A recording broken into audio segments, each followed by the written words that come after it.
Hey, what's going on, everybody? Welcome to the All Out Blitz podcast with Jeff and Brady. We are here, as promised, Saturday, April 4th. Catch everybody up on a couple of quick pieces of NFL news, and then we are going to jump into Brady's first mock draft because that is right. It is April, and it is draft month. Yes. It's one of our favorite times of the year, man. Like I said last episode, with us also being wrestling fans as well, we got WrestleMania to look forward to. And then the week after we get the draft, it's a fantastic 2-week stretch right there, man. It's It's a a great time. fantastic time of year.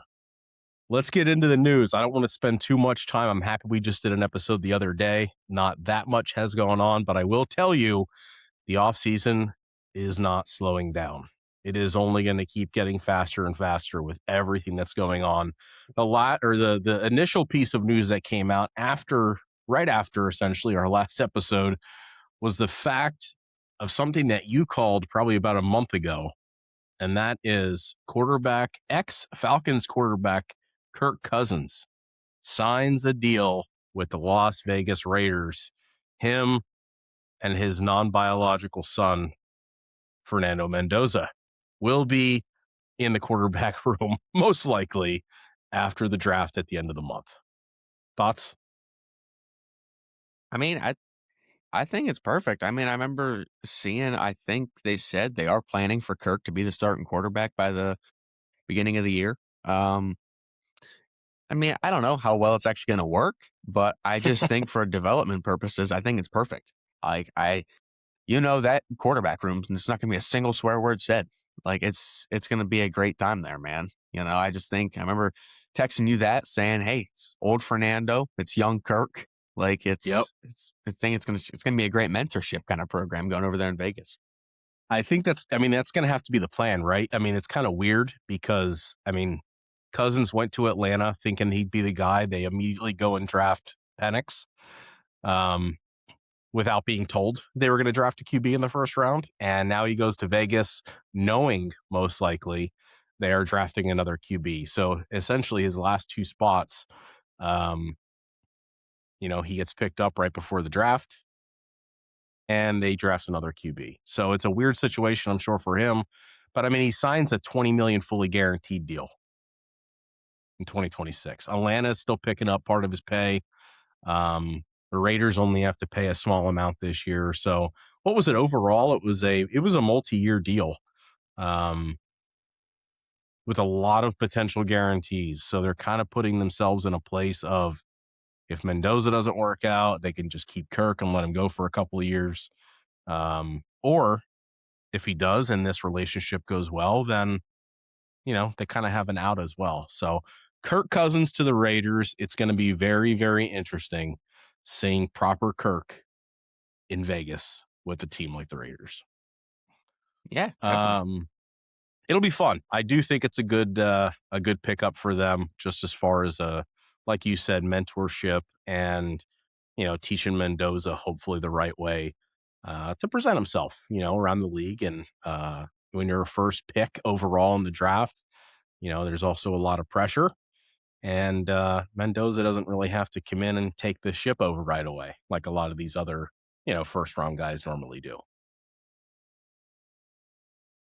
Next item is, let's see here. The Jags signed Travon Walker to a monster extension, 4-year, $110 million, $77 million in total guarantees, and $50 million fully guaranteed at signing. So they locked down probably one of their best defenders right now. He had a slow start to his professional career there in Jacksonville, was an absolute stud and monster at Georgia.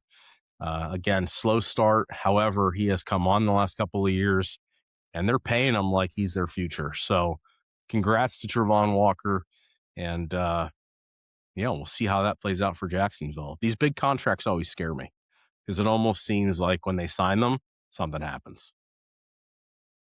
Well, I mean, you're paying him all that much money, like you're depending your entire defense on him. So Really it's are. really boom or bust depending for Travon Walker here with like getting that giant contract. Is he going to live up to the giant contract or is he just going to fold? Like I would say that's honestly more Aiden Hutchinson money than it is Travon Walker money.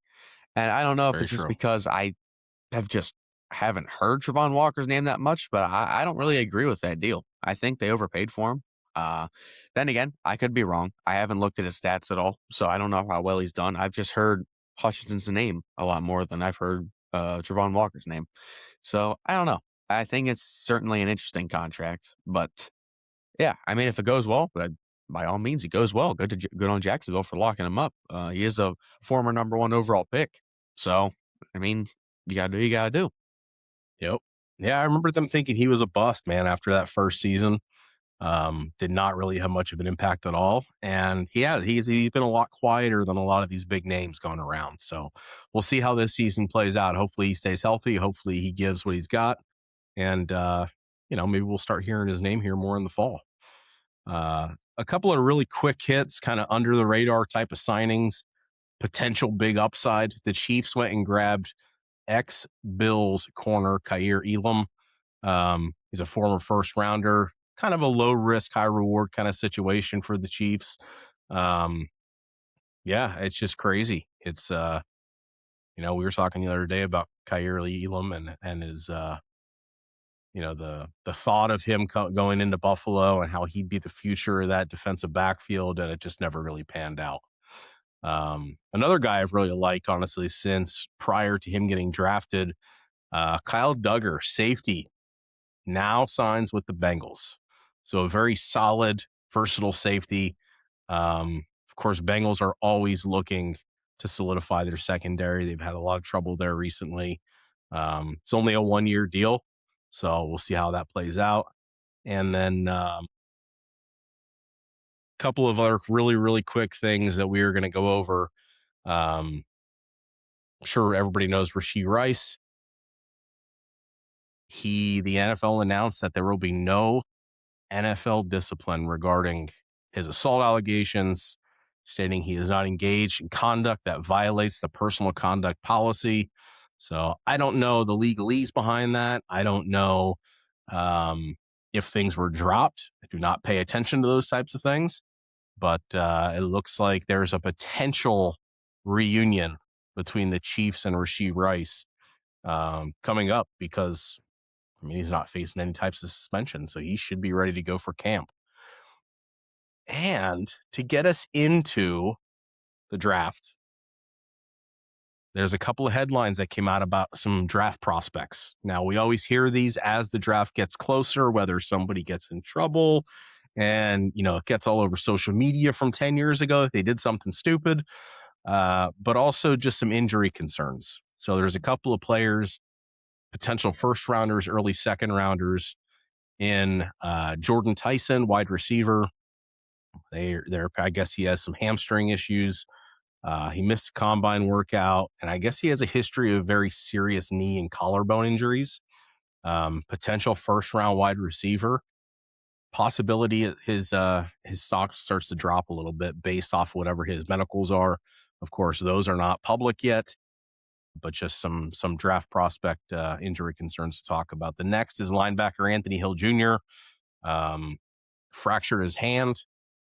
Also had some hamstring issues at the combine. So we'll hopefully things aren't lingering for him, but I'm sure, again, teams will do full medicals here if needed. And then finally, D tackle Caleb Banks missed the combine, fractured foot. The statement I got the news from was fractured foot again. So it seems like he's got some issues with fractured bones in his feet, which of course is a D tackle, lots of pressure. To be able to have a healthy lower body there. So just a couple of bigger names coming out right now that there's some injury concerns around as we are inching closer to the draft. That's it for the news. We are completely up to date right now as far as today being Saturday the 4th. So with that being said, let's get into the fun part of the show. And we are going to go over Brady's first mock draft. He put something together for us to go over. So let's cue that thing up and let's start talking about these picks. Yeah, man. So we had been talking about this for a minute now with with us now being on YouTube, we now have a visual audience and not just a listening audience. So this is this is goes for both sides. Like both sides will be able to hear my mock draft, but we're doing something special for the visual audience today here on YouTube. With our little fancy software that we have, we're able to put up and show the mock draft itself, and we're going to do each pick one by one if there'd be trades. So yeah, put stuff together, and we are just going to go over it in its entirety. So, with the first pick, the Las Vegas Raiders select quarterback Fernando Mendoza out of Indiana. I just think it's right there.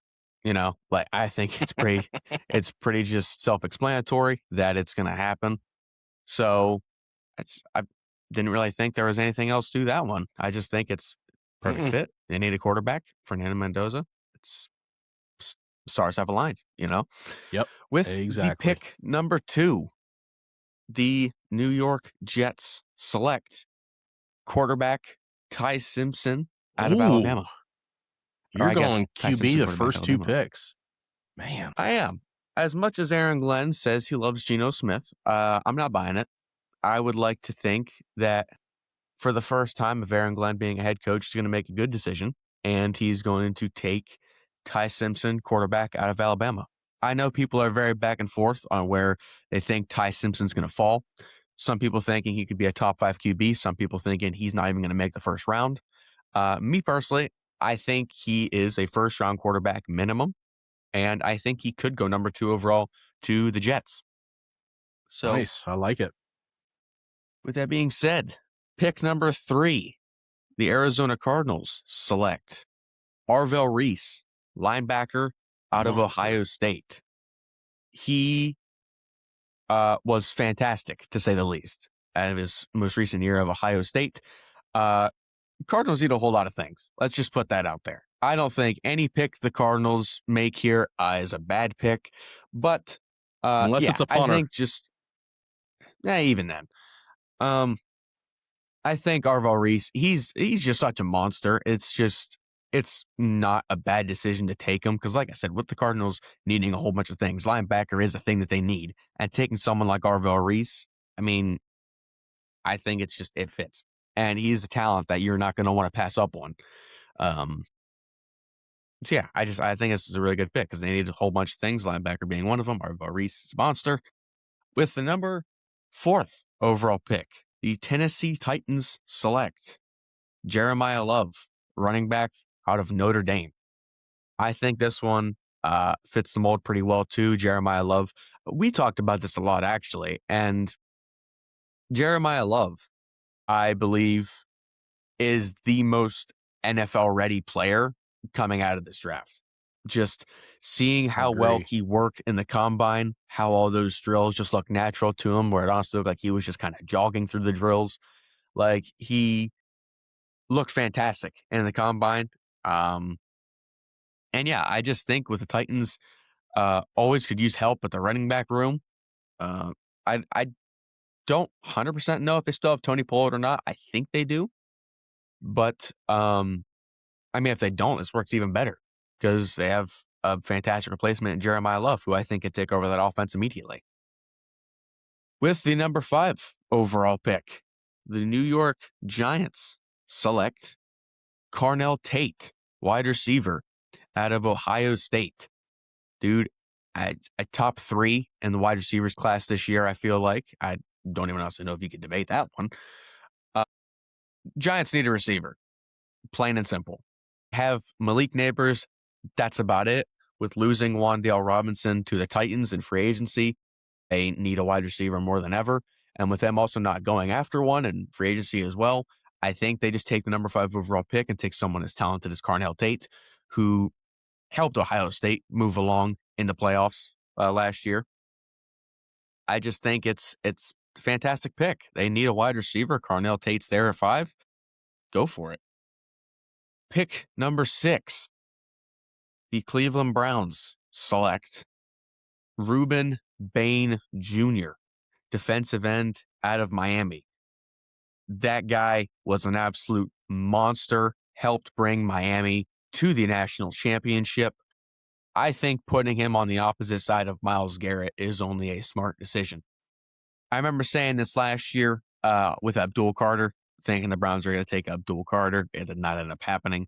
But I think they counterreact and make the pick this year of taking Reuben Bain Jr., someone who was an absolute monster on the defensive line position, and pair him up with someone like Myles Garrett, also just helping solidify that defense as well. Pick number 6, the I'm gonna Washington. add something on Bain real quick. Yeah, go for The it. adding him alongside Myles Garrett is great for a lot of reasons. One is he gets to learn from the best, which Bain has so much natural talent and ability, especially at that position. Um, Allowing him to learn from Myles is going to be great for him and for the Browns defense. But also, I'm sure they're probably looking at the future, right? Myles isn't a young buck anymore. He still plays like it, but it probably won't be too long until he starts slowing down. And to be able to get him in there for a year or two, start talking, start working with Myles. I think this is a short and a long-term play with this pick. I love it. Yeah, absolutely. I mean, I haven't honestly didn't even think about that aspect of it too. Is whenever Miles decides to hang up the cleats, which I can only imagine will be within the next like 2 to 5 years, Reuben Bain could, I feel like, easily just fill right in that spot, especially learning from someone like Myles Garrett as well. Like that's a good mentorship program there as well. Uh, Moving on to number 7, the Washington Commanders select Sonny Styles, linebacker out of Ohio State. Look at that neck. With Yeah, I know, man. Hey, it's Davis Mills. He has Nathan some challenge right Peterman. there. Nathan Davis Peterman. Mills of the linebacking core. He's got some challenge right there, man. But Oh, that's great. anyways, um, I do believe with the Commanders losing Bobby Wagner, I feel like putting someone like Sonny Styles, tossing him right into that position. Dude is talented, to say the absolute least there. Dude is talented. Very, very much. I just think it's a good pick at the end of the day. And if they do decide to bring back Bobby Wagner, I think that could be an even better mentorship program as well, excuse me. Yeah, I mean, it's kind of like a lot of other picks I made before. It just fits the mold that they need this spot. Can't They go still wrong have with that someone. pick right there. No, you can't. I mean, you need the spot, you fill it perfectly with Sonny Styles. Number 8, the New Orleans Saints select David Bailey, defensive end out of Texas Tech. Losing, you're gonna notice this trend. Losing someone like Cameron Jordan on the defensive line, I don't believe he's with the team anymore. Fill that spot with someone like David Bailey. Dude was a freak at Tech this year. Helped the the defensive line at Texas Tech was just freakish in general. The entirety of their defense was insane. David Bailey being a massive key part in that. And like I said, losing someone like Cam Jordan just fits that mold immediately. If the Saints do decide to bring back Cam Jordan for another year, he could be a mentorship there as well. Pick number 9, Kansas City Chiefs select Francis Magoa. I'll go with that one. I don't really know. Offensive tackle out of Miami. Losing Juwan Taylor, the offensive line position. I think putting Francis right there, it's just, once again, it's another fit. Kansas City also just needs offensive line help in general. I feel like Mahomes was a little more on the run than what he usually was in recent years. So going and getting an offensive tackle, especially after losing someone like Juwan Taylor, who was a solid offensive tackle, yeah, it just fits. Pick number 10, the Cincinnati Bengals select Akeem Mesidor, defensive end out of Miami. I think with losing Trey Hendrickson, it'll finally ring a bell in the back of Cincinnati Bengals' mind. Hey, maybe we should go get someone on the defensive line. Going and getting someone like Akeem, pairing him up with the newly acquired Boye Mafe from the Seattle Seahawks. I think that helps the defense all that does helps get the edge rush, helps get with pass rush, so I'm trying to say. And yeah, because I feel like the offense, honestly, is fine. I don't know where else on the offense you could probably go aside from maybe just offensive line as per usual. But Line for sure for them. Yeah. I think their big thing at the moment is just trying to help the defense, especially after losing Trey Hendrickson. Going and get Akeem would only help them. Pick number 11. The Miami Dolphins select Caleb Downs, safety out of Ohio State. I I will say, and we talked about this before, I feel like this draft is honestly stacked, like depth-wise. Like, There is. there's so many good players at every single position, and there's multiple ones as well. There's not ones that are just, oh, top 5, and then immediately drops down to round 3. Like, it's every single position seems to have a good amount of depth to it, safety being another one. I personally think Caleb Downs is probably the best safety coming out of this draft class, and Miami, with losing Minkah Fitzpatrick to the Jets, I think it fits right there. Going and get safety as talented as Caleb Downs, you just put him right in that slot where Minkah was. Pick number 12. The Dallas Cowboys select Mansour Delane, cornerback out of LSU. Very, very talented cornerback out of LSU. If you asked me to name a corner in the Cowboys room, I couldn't do it. It would take me a good amount of time. So going and getting someone like Mansour Delane, I mean, it only helps their secondary as well because Dallas's defense, I would say, is a lot weaker than what their offense is right now. So going and getting someone like Delane and just sliding him right into that cornerback position, I think is perfect. Pick number 13. The Los Angeles Rams select Spencer Fano, offensive tackle out of Utah. Dude is an absolute unit, to say the least. He is a unit on the offensive line. With losing Rob Havenstein, he retired earlier this offseason. Go and toss him right into that mold. I've said this multiple picks before. Go and toss Spencer right into that mold. Need to go help out Stafford. I feel like the Rams, they're honestly set on offense. They have Puka Nacua. They have Devontae Adams. They still got Matt Stafford. They got Blake Corum. They got Kyron Williams. Their offensive line, everywhere else, is honestly pretty set. I think going and just getting the one spot where they lost a guy, it's just fits perfectly. And this draft is pretty deep, honestly, as far as offensive tackles go, which Yeah. with quality offensive tackles. I mean, and it's a rare commodity that happens. So, like you said, there's a lot of depth at different positions. This year, there's very few positions where it's really light. So yeah, I think you'll start seeing a lot of work in the trenches in this draft. I feel is what we're going to see. Yeah, definitely. Just across like the whole offensive line as well, like tackles and guards. And like there is, like, I 100% agree with you. There is a lot of just good depth but in the offensive line this year.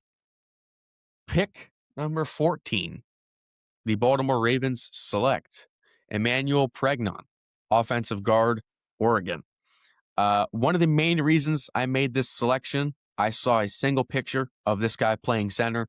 I did not see a single picture after that. I saw a single picture. But Ravens need help on the offensive line, to say the absolute least. Losing someone like Linderbaum, it's not going to help. I feel like they probably could slide this dude right into the center position and just call it a day if they wanted to. If not, the offensive guard position's also open. I think he could go take that as well. Stu was a unit for Oregon last year. I just think it's just a smart pick for the Ravens. And maybe if not Pregnon, maybe they just go somewhere else in the interior offensive line. But I just think offensive line in general, Emmanuel Pregnon is the best pick at this moment. I think it's either going to be him or that dude from Penn State. They're the two best, I think, interior offensive linemen in the draft. I could definitely see one of them two going there. Yeah, absolutely. I mean, I love the guy from Penn State as well. So we move on to pick 15. What's that? It's a trade. I can't believe it happened. The Eagles trade. Philadelphia Eagles trade A.J. Brown and the 23rd overall pick to the Tampa Bay Buccaneers. And Tampa Bay Buccaneers trade the 15th overall pick and a 2026 second rounder to the Philadelphia Eagles. The Philadelphia Eagles are now on the clock. And at pick 15, the Philadelphia Eagles select Mekhi Lemon, wide receiver out of USC. Losing A.J. Brown to the Tampa Bay Buccaneers, which the Bucs just losing Mike Evans. A.J. Brown would fit perfectly in the wide receiver room. Eagles need another wide receiver to go counter-react with Devontae Smith, if I can remember his name. Mekhi Lemon, I think, is going to be a fantastic wide receiver in this league. And Jalen Hurts decided to throw the ball one of these times. I think he could be very, very useful in that Philadelphia Eagles offense. Do you have any comments about my trade? I do not. Because I'll tell you what, I got some comments about your trade for the next whenever we do your you mock wait. draft. It's exciting. We'll get into that. We'll get into that, ladies and gentlemen. We'll get into that next episode. Anyways, kind of spoiled it by accident there, but at pick 16, the New York Jets select Dylan Thieneman, safety out of Oregon. Stud. I think they go pick this guy to just go pair him with Minkah Fitzpatrick. I think it's honestly a great move for the Jets. Still trying to get that interception. Going and adding someone like Dylan Thieneman would only improve that. So I think that's a solid pick there by the Jets. Pick number 17, the Detroit Lions select Olavega Ioana, offensive guard out of Penn State. This was the guy that we were just talking about. Yeah, I mean, losing Detroit Lions, lost Taylor Decker and Graham Glasnow to free agency. So I think they need to help the offensive line somehow, whether it be they go tackle or they go interior offensive line. I had them going interior offensive line with this gentleman from Penn State. And yeah, I think it only benefits them. This dude was an absolute stud for Penn State this year. Pick number 18, Minnesota Vikings select Caden McDonald, defensive tackle, Ohio State. With losing Javon Hargrave and Jonathan Allen to free agency, they need to go get someone like Caden McDonald. He is a unit, to say the least. He was fantastic in the run-stopping game for Ohio State, and I think it's only a smart move. Because, I mean, not only is he fantastic in the run-stopping game, he's just a good, well-rounded D tackle. So going and getting someone like him, whenever I couldn't name another defensive tackle in the Vikings roster at the moment, I think it's just a perfect fit. It's a lot of Buckeyes in the first round. It's going to be crazy. There is. I noticed that as well. Whenever I was making this mock draft, I noticed there's a lot of Ohio State players coming out of the draft this year that are very well could be going in the first round. It's so good on Ryan Day. Number 19, Carolina Panthers select Jordan Tyson, wide receiver out of Arizona State. Panthers need a lot of help on offense. Being playoff debut, almost took out the Rams in the first round in a 34-31 defeat. It was a very fantastic showing. The game ended on a drop pass. I don't remember who the wide receiver's name was, but the game ended on a drop pass from the wide receiver that would have led to a first down. Not saying that would have won the game, but it definitely would have helped. Going and getting someone like Jordan Tyson, who has fantastic hands, out of Arizona State, definitely fills a need they have on offense. After losing Adam Thielen, I believe it was last season, after losing Adam Thielen as well, they could use help in the wide receiver room. Pick 20, Dallas Cowboys' second pick for the first round. Pick 20, the Dallas Cowboys select C.J. Allen, linebacker out of Georgia. Dude was a beast at linebacker. There's not much more to say. I mean, anyone that comes out of Georgia, it's about like an 80-20% chance that they're good. So, yeah, Cowboys losing Logan Wilson. I think they just need linebacker help in general with losing Logan Wilson, and I believe also losing Kenneth Murray as well.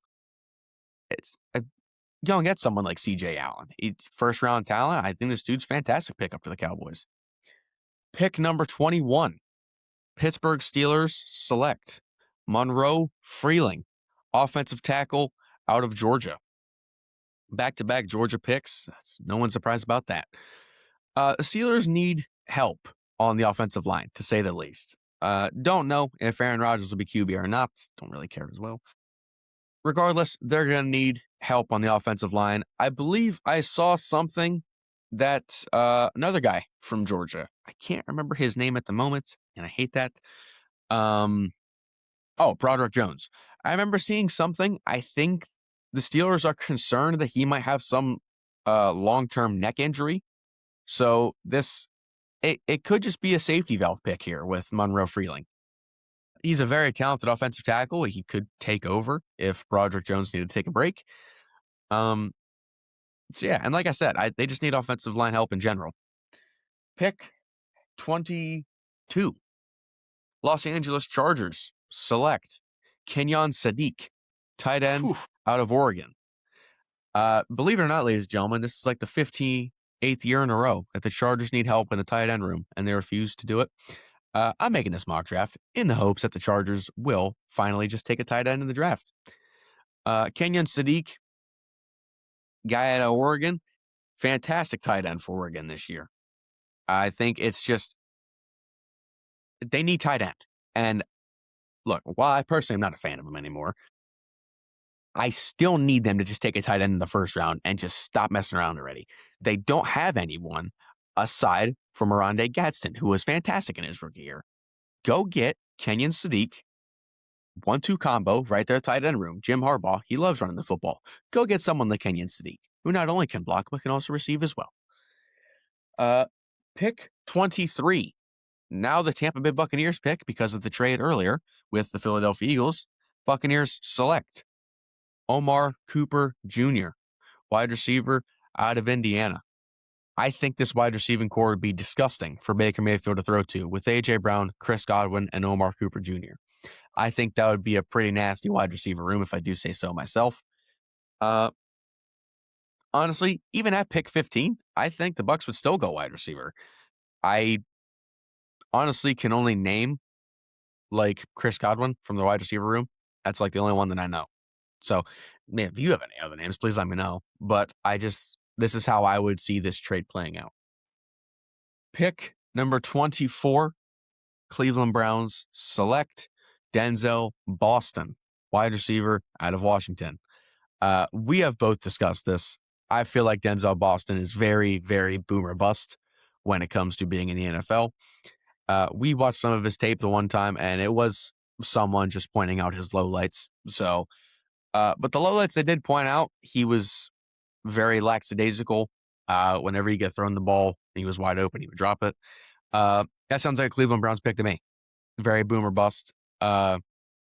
Need wide receiver. So if he does turn out, by all means, go for it, But I just, very boomer bust pick. I see that being the Cleveland Browns. Boy. I'm sorry, I cut you off. What were you going to say? No, poor Browns fans. That's all I know. You know what? It's a very fantastic movie they made, though, being involved in that draft day. It was worth it, though. Absolutely. Pick number 25. The Chicago Bears select Emmanuel McNeil Warren, safety out of Toledo. Losing Kevin Byard and Jaquan Brisker. Once again, I think it's just a cookie cutter answer with who they go get. Emmanuel McNeil Warren, safety at Toledo. This dude is in my top 3 with best safeties in this draft this year. So, yeah, I mean, he could play anywhere in the safety. Whether you want to have him maybe play in the box, you want to have him play far back, or whatever it may be. This dude, Emmanuel McNeil Warren, can do it. Pick number 26. Buffalo Bills select Cassius Howell, defensive end, Texas A&M. Bills need help on D-line in general. If I could have my pick, I would say they take Caden McDonald, go and help the interior. But, I mean, yeah, just going against someone like Cassius Howell, who was a tank on A&M's line last year. And I just think he's going to help, whether he has to play in the interior or he has to play on the end. Pick number 27. 49ers select TJ Parker, defensive end out of Clemson. Lord willing, his ACL stays intact because of that electrical field right next to him. But, yeah, I mean, they just need defensive line help in general. with all the injuries that they have, Nick Bosa going down, he keeps getting injured and keeps getting older. Someone like TJ Parker learning from someone like Nick Bosa, I think would only help the 49ers in the long run. And I'll just say it again. They just need defensive line help in general. Pick number 28, Houston Texans select Blake Miller, offensive tackle out of Clemson. It's pretty common knowledge the Texans need offensive line help. If you don't agree, please go watch the playoff game against the Patriots. And it didn't help losing Titus Howard to the Cleveland Browns. They did make some offensive line moves. I did notice that. I believe with I can't remember their names. Signing Wyatt Teller, guard from the Cleveland Browns. Go figure.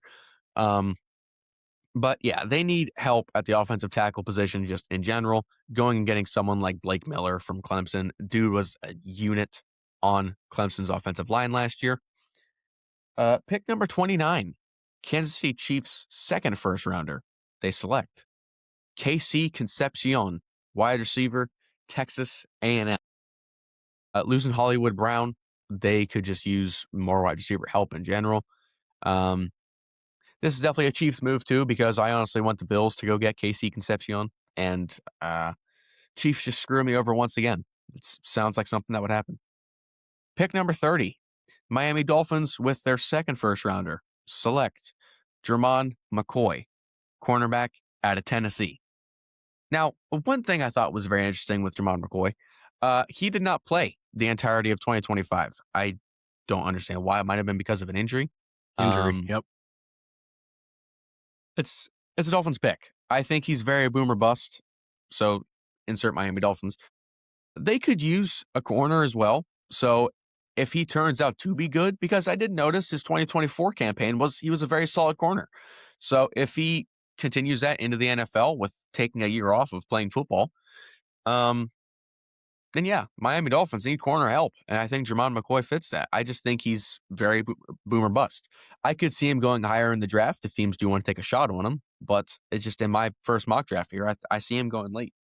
Pick 31, the New England Patriots select Caden Proctor, offensive tackle, Alabama. Go watch Super Bowl against Seattle Seahawks. And if you disagree that the Patriots don't need offensive line help, Will Campbell, yeah, he got ran through like a school door on the last day. It was pretty awful. So going and getting someone like Caden Proctor, I'm not saying he's going to take Will Campbell's job. He could play on the opposite side of Will Campbell. I just think that is a good move for the Patriots. And, offensive linemen, majority of them usually can get moved around if they need to, and they'll usually succeed in those positions. Caden Proctor could be one of them. We never know if they decide to move him around. But I think him playing on the opposite side of Will Campbell will only benefit the Patriots' offensive line, and having someone like Mike Vrabel, who is very much wants to work with the offensive line just in general, I think having him work with someone like Caden Proctor could only benefit. And the final pick for my mock draft, pick 32, Super Bowl champion Seattle Seahawks select Zion Young, defensive end out of Missouri. Losing someone like Boye Mafe, their defensive line in general just only getting older. I think someone as talented as Zion Young could take that spot and right where Boye Mafe was, and could just run with it. The dude, I think, is uber talented, and I think, yeah, he's simply put, he'll just succeed in the NFL. He's probably one of the people I'm most confident will succeed in the NFL.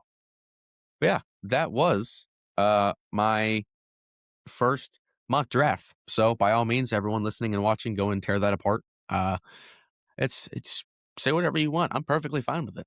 But yeah, there is my first mock draft. We do both plan on doing 2 mock drafts, so we'll have one a couple weeks from now. And yeah, go have fun. Go tear that apart. I think it's good. I think it was a heck of a mock draft, to be honest with you. There's a couple that I would do a little bit differently. But man, it's going to be fun to go over mine. Yes, it will. So just to give everybody a little bit of heads up for mine as well, it was normally my first one. I don't like to do any trades. This one I decided to do trades and just anything crazy. So it's going to be an interesting one. My final one will be a little bit more of a realistic trade or draft and stuff like that. So it'll be a good time. But no, I agree. I think there were some solid picks in there. And I like how you went with every year we always think, oh my gosh, this is going to be a year, man. There's going to be a whole bunch of trades. It's going to be a crazy draft. And it always turns out to be, not really anything. Like everybody just takes their pick. So, um, but you having one in there and Philly being aggressive, and it's just that matches exactly who they are. So I do think that was a very realistic draft. I like it. Nice work on that. Appreciate that. I And also great want job on the presentation of it, man. Being that it's in Pittsburgh, adding the Steelers colors in there and the draft background, that was pretty sweet. I like it. Yeah, I know. I didn't want to just come out and just be like, here, whiteboard, you know? So I wanted to have a little bit of fun design to it. I will say, do apologize. It wasn't the best me explaining every single pick. I can admit I didn't look at everyone's PFF stats. Like I wasn't in there just typing and just learning everyone's stuff. I saw face value of PFF stats and everything like that. So I did baseline research, but I did enough to feel confident with every single pick that I did make. So Yep. yeah, no, Awesome. it was fun though, man. But yeah, we'll be next episode, we'll be moving on to your first NFL mock draft. And that's oh man, it's a It's fun. doozy. I'm ready for it. I'm ready It's for it. exciting. Yes. Yeah. We'll do that. We'll do that one in a couple of days as we continue along here. Anything else you want to chat about? Yeah, I mean, it's man, I can't express how much I am looking forward for the NFL draft this year, man. It's gonna be For sure. great. Yep. Uh my little brother, he's gonna be involved this year, it sounds like. He said he wants to hang out with us and watch the draft. So you're getting another one with you this time. I've been with you for the past couple of years. Sounds like you're gonna be getting a third one here soon. Yep. So Exactly. It's awesome. It's a great time. Great time for a couple of days. But yeah, next episode we'll do, I mentioned in the last one that we're working on our own mock draft simulator.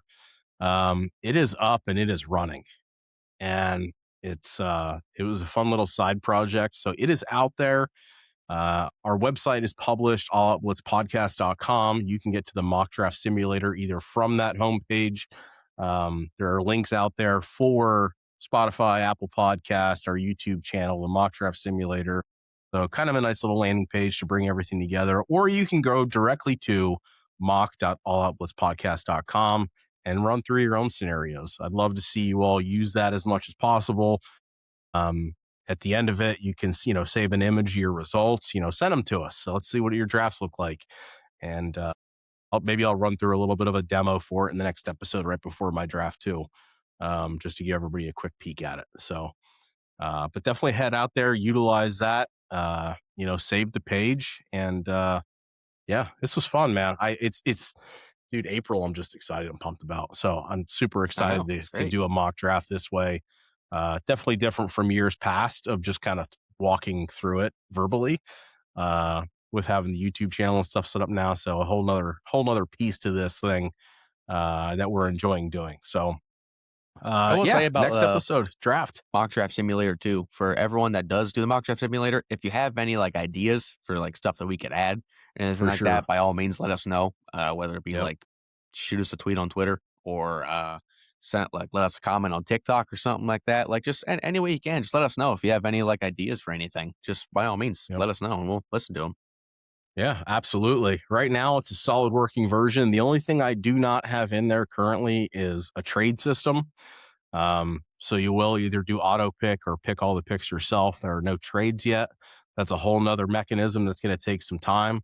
So I did want to get something out during draft month to at least start leveraging that. And then in the post draft world, we'll get the trade mechanism and stuff set up in there and really make it a nice full-fledged system. But there's stats on the player cards. There's all kind of information and details that you're looking for.